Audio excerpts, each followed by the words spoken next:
Okay, using a watercolor brush, I'm going to show you how we're going to do this leaf right here.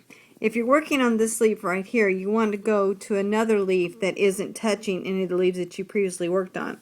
So this leaf right here is not touching any of my other previous leaves. So we're going to start out by wetting down the leaf with water, especially in the middle. Try not to go to the outside edge, because if you get on the outside edge and get too much, the water will spread like that. I will in a minute show you how to fix that.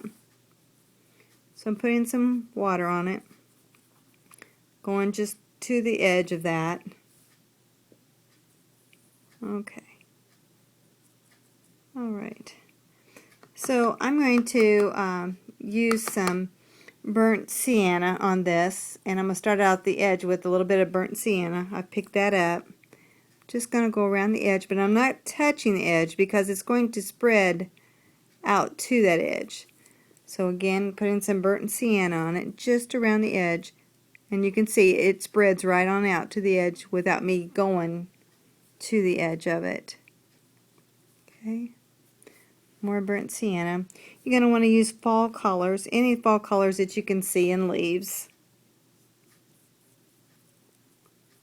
Okay, you can always come back and add some more colors to it, but you can see the water's just spreading. Okay, well, with this one I'm going to put a little bit of green, Hooker's green, in this one. So I'm picking up, my brush is pretty wet, I'm just tapping it off onto the paper towel, picking up some Hooker's green and just dropping that in there, and I'm letting it spread. When you do watercolor, wherever the water is wet, it's going to spread into it. And then you can just kind of blend it by scrubbing it in. If you want a little bit of green on the outside edge, you can go ahead and pull some of that green out. Start to the center and pull.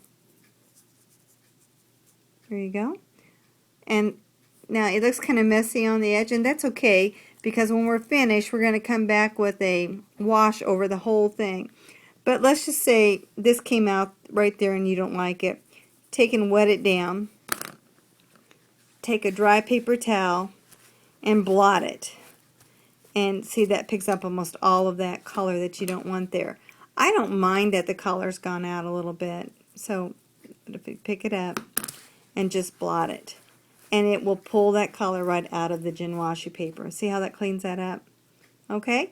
And then you're also going to do your stem. But when I do my stem, I'm going to do it in like burnt umber. And I'm just going to pick up a little water and then pick up my burnt umber. And I'm not going to wet this down because I want this to be dark. So I'm just going to draw that in. Okay? So there you have that leaf. Okay? Now once that dries, then we're going to wax over it. Okay, and I'll show you that on the next video.